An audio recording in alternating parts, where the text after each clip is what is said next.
Welcome to the Deeper Love podcast. So, this month we are actually pulling the curtain back a little and sharing some of our private sanctuary podcast episodes with you.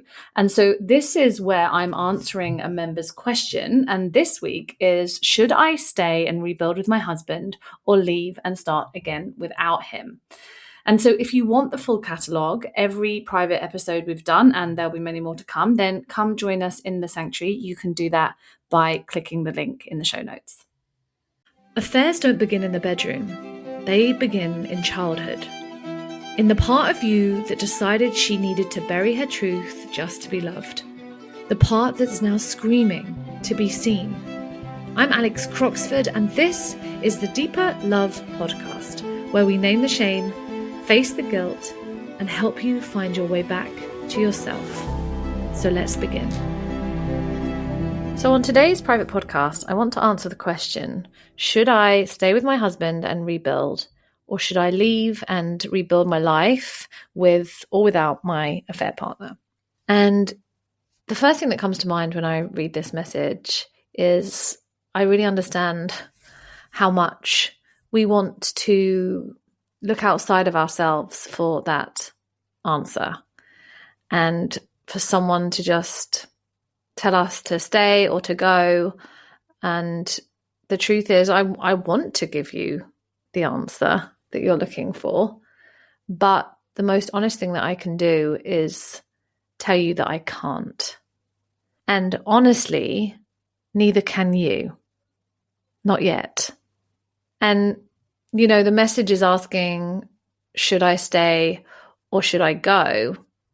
But what I can see underneath that message and that question is, how do I make this pain stop? And I get it. I understand that unbearable spinning, the unbearable noise in your mind, the flip-flopping between, well, if I stay, then this, if I go, then this, if I stay, then this, if I go, then this. And there is a sense of panic and spinning, and it's a very, very hard and painful place to be. And the head is doing what the head does, and that's trying to find an answer or trying to logic its way out of an unbearable feeling. But I want you to understand that what your mind is doing right now is a survival strategy. And what it is not is a navigation tool. Because the mind can spin on a question like this for months, for years even, and still not land anywhere that feels solid. Because really and truly, it's the wrong question to be asking right now. And I know that might sound confusing. You're probably listening to this saying, no, Alex, it's the exact question I want to be asking right now. But the thing is, and one of the hardest things that we have to learn about ourselves on this journey is that wherever you go, there you are. So right now, even if you do decide to leave, if you decide to leave and be single, if you decide to leave and be with your affair partner, or if you decide to stay with your husband, the pattern, the disconnection, the self-abandonment, all of the underlying pattern that led you to the betrayal in the first instance, it will come with you.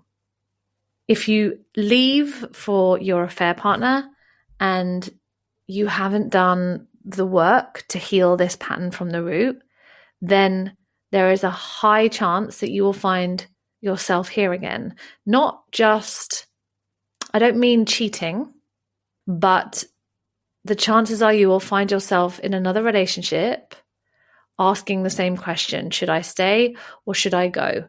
Is this really what I want? I'm not being met in the ways that I need to be met, but also maybe I'd be better off alone. And if you stay and you haven't done the work to meet the root of this pattern, then you may well find yourself here again, just in the future. And again, I'm not saying necessarily definitely another affair, but in an experience of living not true to yourself and feeling disconnected and alone and like you're not being met in the ways that you want to be. And I know the message says that I'm scared to ruin my whole life for uncertainty. And that really is very, very honest, right? Because so many of us are absolutely terrified of ruining our lives for uncertainty. And this is the hardest part, is that it's not that you're scared of making the wrong choice. I think it's more that you're scared of trusting yourself, scared that you can't trust what is inside of you, what decision it is that you're going to make. And probably you're right now. You can't trust it. And that's not because you are broken or that you can't trust yourself because of the affair. It's because most likely for most of your life, you have been living from the outside in for so long, making decisions based on other people and society and what our parents wanted and how things were going to impact our family and our friends, that I suspect you genuinely don't know what you actually want. And especially if you've been living the life, which so many of women in this space have been, as the good girl and the one that's been pleasing for everybody and performing and presenting as the good wife. And now in your own life where this has happened, there has been an extremely hard, confronting shock. And although in your message it says, I can't trust anyone anymore, I again would hazard a guess that it really means that you can't trust yourself yet. The answer to this is not to find better, more definitive external clarity or certainty, like from someone like me or a friend or a therapist. The answer is actually to start to build internal safety, is to build trust within yourself. Because everything that you're experiencing right now, the fear, the panic, the desperate search for the right answer, is all happening from the neck up. There's very much a lot of time spent in your head. And I mean, just most of us spend all of our time in our heads, and we have been very misinformed to believe that that is where the answers lie. So we spend hours going round and round and round, searching in our brains. Hopefully at some point, ping, the answer is suddenly going to come. But the answers that you are looking for aren't going to be found in your mind. They are in your body and they are already there. And so the work isn't actually to think harder. It's to start to feel more. Because your body has been carrying any pain from the past, any unprocessed trauma, any unprocessed emotions that your mind has refused to really truly sit with. And your body knows things. All of our bodies knows things. Your gut knows things. It's just that you haven't been taught to listen to those places, because I am hazarding a guess, because most people in this program have come from some kind of good girl background, and so many women I work with have, that the good girl lives entirely in her head because she's been doing the right thing, trying to manage perception, making sure that everybody perceives her as being a certain way, as being perfect. And when the good girl has been living like that for her whole life, so disconnected from herself that even her own desire will feel like a foreign language. And that doesn't mean that there's something wrong with you. It's not a character flaw. It's just what years of self-abandonment does. And so anyone listening to this, if this is resonating, if this is landing, I'm going to invite you to just take a small moment, if you can, to pause and to put one of your hands on the center of your chest. Perhaps closing your eyes or lowering your gaze if you can. And just breathe.